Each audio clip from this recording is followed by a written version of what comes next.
Ladies and gentlemen, this one is a new size at the Green Aqua Gallery. It's a 120 by 60 and the height is 50. So the 120p row at the Green Aqua Gallery in Budapest, Hungary, it's opening up towards this aquarium. So everything is pointing to this. So the main idea today is to build a perspective in this aquarium using a lot of small pieces and to hopefully make something really interesting. Welcome to the beautiful world of aquascaping.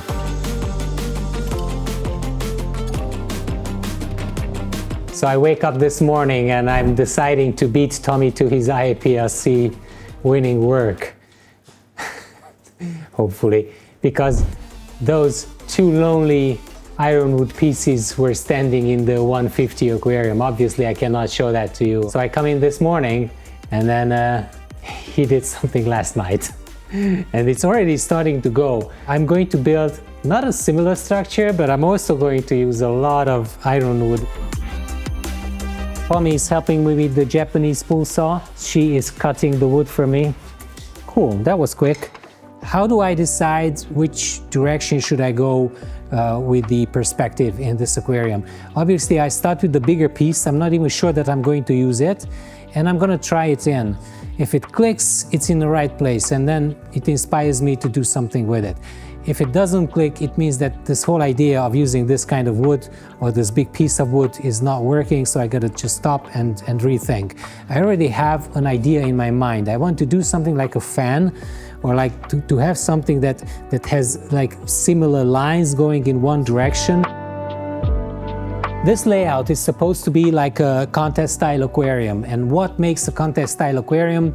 If you want to know more about it, I'm going to link that video in the description, but the triple IAPLC champion Josh Sim has a very good tutorial about how to build a contest style scape. One of the main ideas is depth. You have to have many layers from the foreground all the way to the background. And the more layers you have, the more deep your aquarium will look. He has a beautiful channel. I am Josh Sim. I'm going to link that in the description as well. This is intriguing and I quite like it. The main tone is set and we need to actually try to finish it with other wood pieces. So what if we use this guy? This could work here. It should go a little bit back. Yeah. So actually, no, what I mean is it could go here. Oh, that way. Okay. It's not matching with this one. This looks like somebody coming at you. Yeah. Thumbnail picture.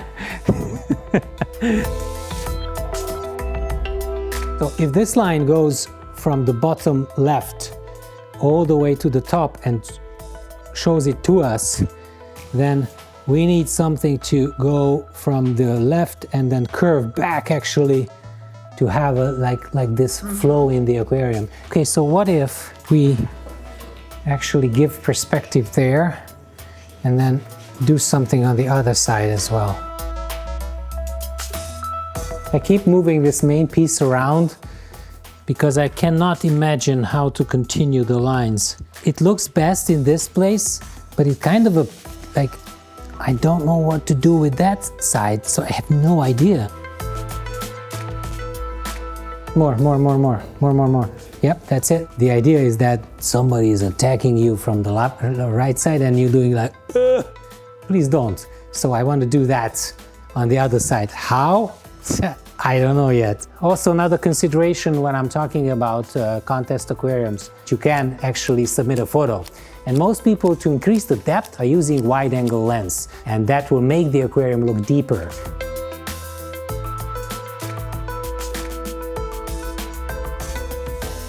What I like is that this one is like in the middle, exactly in the middle, like that, and it's like along the front glass. This is so crazy. And he's doing like, yeah. No, please no. I don't like the end of it. It's not pointy, so we have to find something that like stings.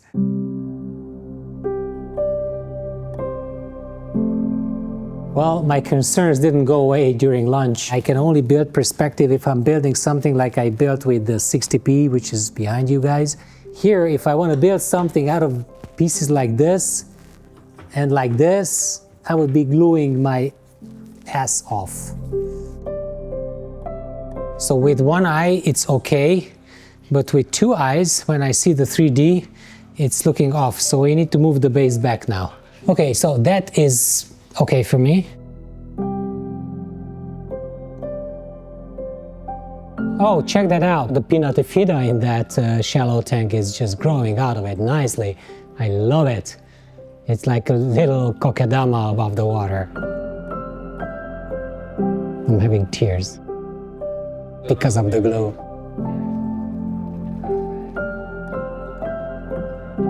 To be or not to be. To have perspective or not to have perspective? This is the question. As I don't know what to do with the foreground, I will move on to introducing some soil to the back. Base layer fertilizing substrate. And then we go with the Amazonia on top. Soil additives. We are progressing nicely, but I need to start adding details to the foreground in order to be able to pull that line back. No. You are pushing it too hard all the time. Come on. But it won't don't touch. But they won't don't touch push, each don't other. touch, don't push, don't touch. It's fun to work with me, right? Yeah. No. Yeah, I did not know no. what was missing from my life. Really. I know. I can already see that the wood that I last glued on is not helping a lot with the lines because it's right behind that main wood. So it's not in a good position. So I might have to break that off now.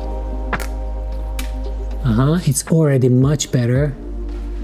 So let's recap what I did so far. I put in the big wood pieces and I tried to add perspective, and did I succeed in that?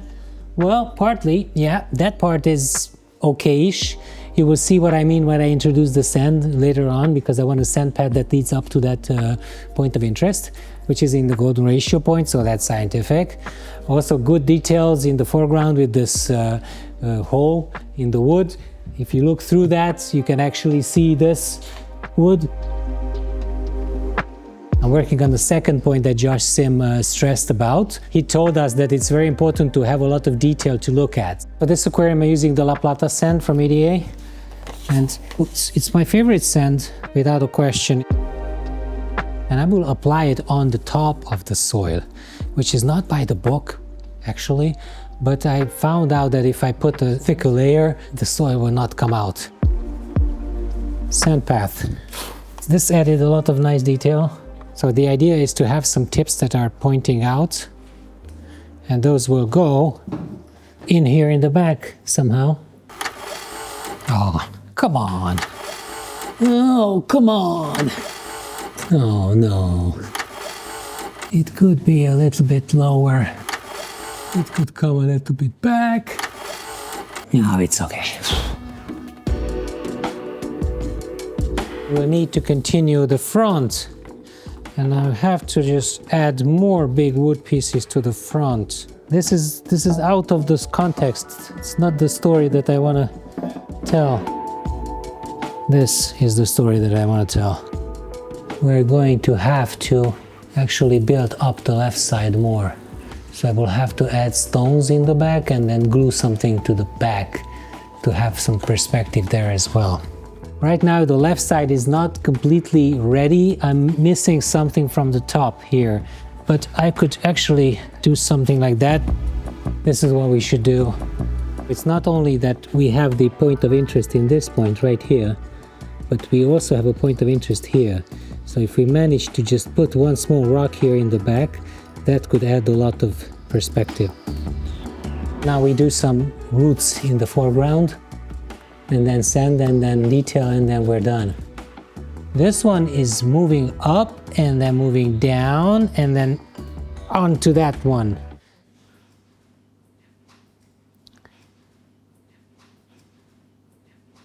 May the force be with you.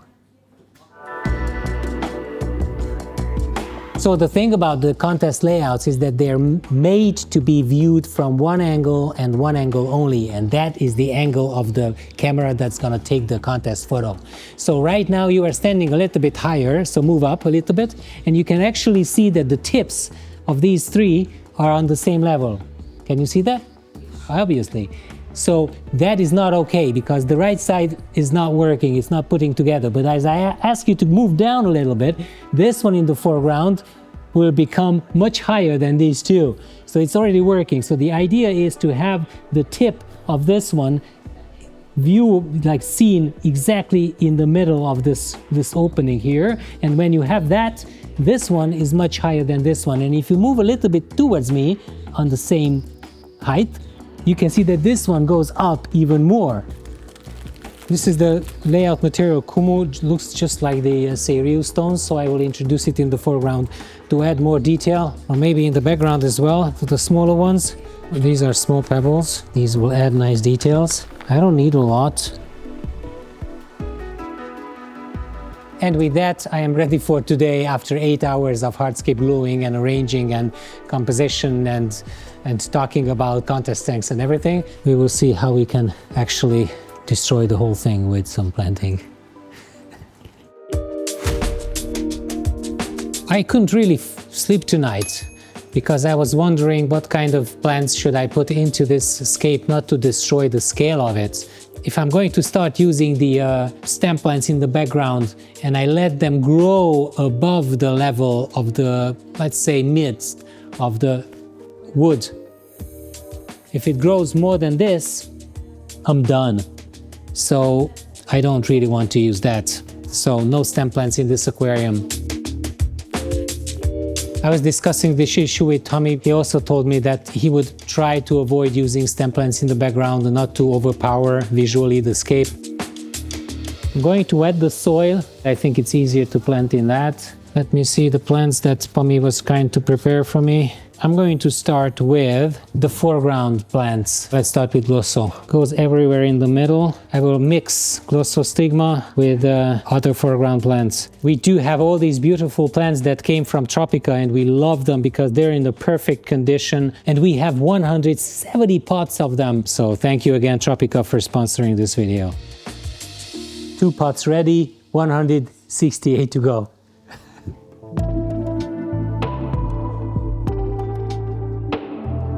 Next plant is the hairgrass, Pusilla. This is like a very small plant which will grow in between the different hatches of Glosso.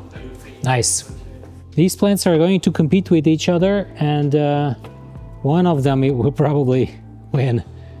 I'm not sure which one because actually the grass, the hairgrass, when they start growing, it can be really like strong.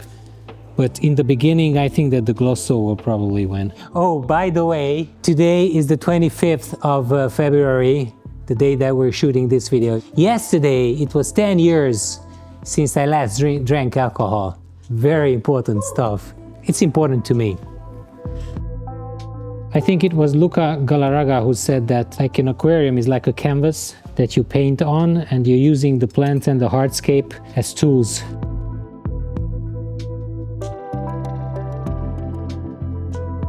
I'm just looking from the original point and I'm looking at the perspective where to put in smaller patches of Eleucharis. I used a little bit less of the Glosso in the back here because I want the final leaf structure of the Eleucharis pusilla to dominate in the back. And with that, I will create like a fluffy feeling in the back in the final image, and that will add to the perspective by a lot. The sand is not very high here in the foreground, so it's very difficult to use to actually put in these guys. I hope that it will survive there without much clay-based soil and everything.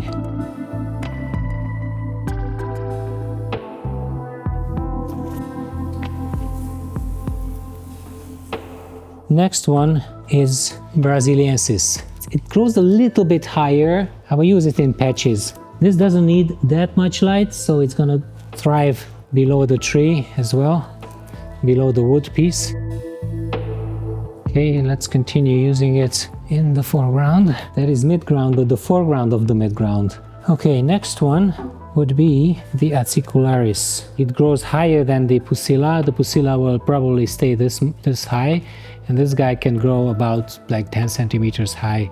So I will use it in the midground and behind the wood pieces so that the tops will like stick out. I love how I use that there. It will actually add a lot of nice detail to the scape. So this is the Eriocaulon, and that is like a mid-ground plant that will form a bush. So we have to be very careful with using it.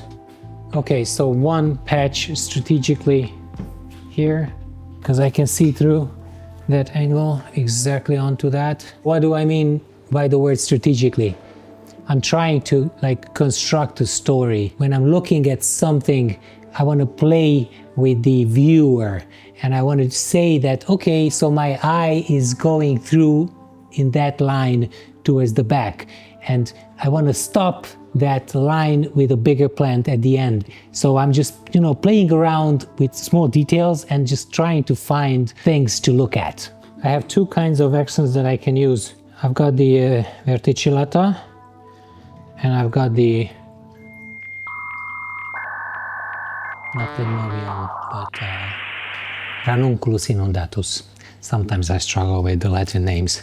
I will use a lot of Ranunculus in the back here, and you can only see that through the reflection. This kind of planting is not like a brainless planting. You really need to think about what to use where, because you have such a variety of different plants, some of which can be overwhelming if you use them in like a carpet. So you cannot just put them in. You need to really find the place for each pot in the layout. But that is context aquascaping. And with that, we are next onto the verticillata. This is about as much as I want to use right now. It will grow in very weird places.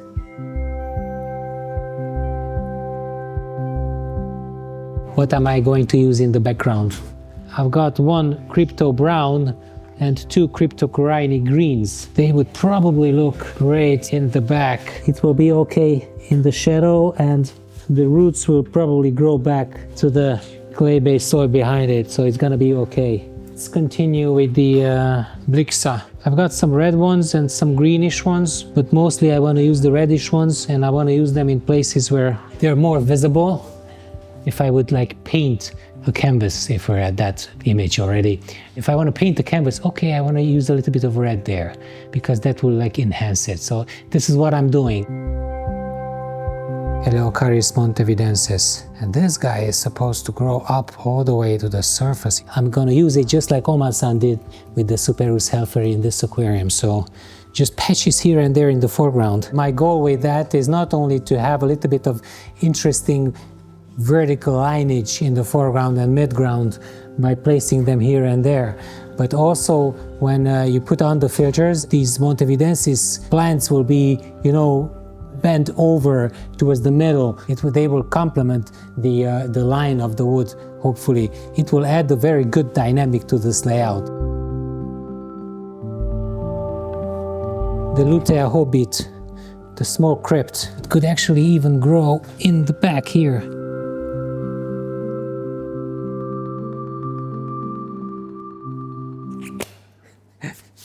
All the plants are in that needed to be actually planted in the soil, the clay-based soil. The next step would be to glue and to use the epiphyte plants.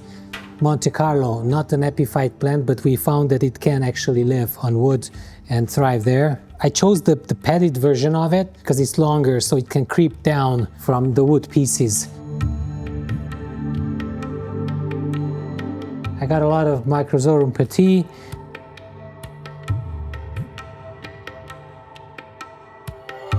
I've got the Bukit Kelam and the Kedagang from Bucepalandra. Bukit Kelam is greenish, so let's see where to put the greenish ones first. Let's go with the reddish accents.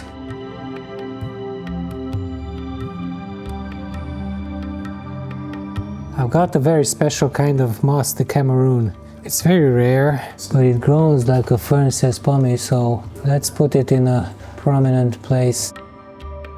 The mini coin is the last plant on the tray. I'm not saying it's the last plant for the layout, because I might go steal some more.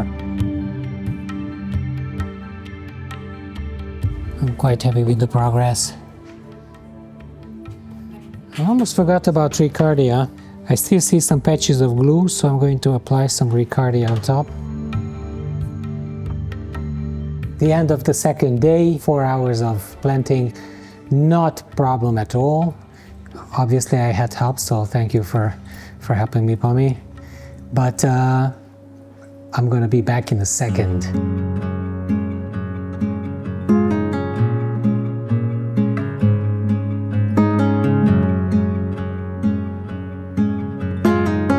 3 weeks have passed by since I planted this aquarium, and we introduced 150 rice fish in it from Japan. I don't know if they come from Japan, but they're originally from Japan. This is the white variety, the orange and the brown colored ones, and they add a nice dynamic to this layout. Let me see if I could actually accomplish the depth that I wanted to, the contrast type that I wanted to. I do think that the mid-ground and this whole path area here is really nice, but I do think that the background needs a little bit of improvement because I'm missing layers, especially from the left side of the layout. Other than that, I think that the plant health is okay. Obviously, they're not grown enough in 3 weeks, so we still need a lot of time for them to stabilize in this layout, and we could actually introduce some plants to the back or some more hardscape layers to the back. So this is one thing about the contest. An aquarium is never ready when you build it, so ideally you want to tweak it in the coming weeks after the aquarium was set up.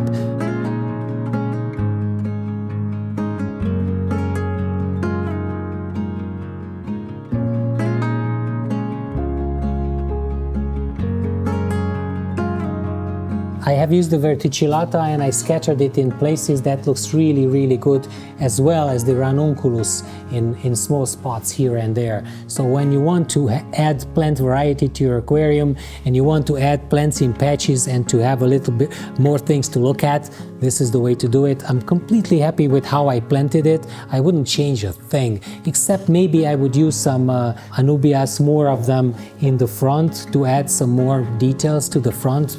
That is the only thing besides the back and the plants and the perspective on the left side. The weakest link in this aquarium right now, plant growth wise, is the Monte Carlo. Obviously this is not an epiphyte plant, as I told you in the video, so these need to establish themselves a little bit, but we've grown that before and it doesn't look to be melting, so I think that it's going to survive. Right now it's a bit like battered, but it's gonna turn into shape soon.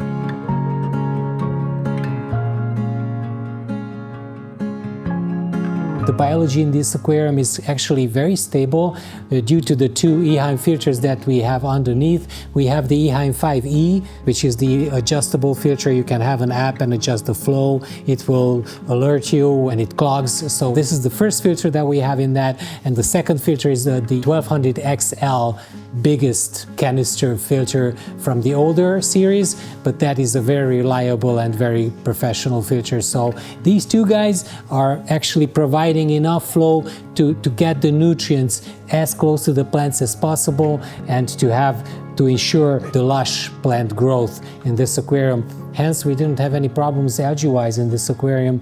So again, good quality water and good quality filtration are always the basis of a very stable environment.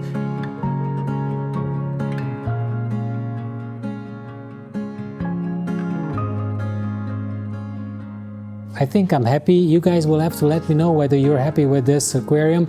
I'm not happy with how it looks from a little bit above. So I'm not happy how it looks from when I look at it from a standing perspective. Obviously this aquarium was meant to be built to be seen from here, but and it looks much better from here than from up here. But this is the life and the world of contest aquariums. And if you guys want to apply to the IAPLC, deadline is coming soon, so check out the IAPLC website. We're going to link that in the description. And if you want to showcase your work with ADA, Now you have the opportunity for the world to see what you did, all right? I had the opportunity for you guys to see what I did, so let me know what you think of the end results. We'll see you next time. Bye-bye.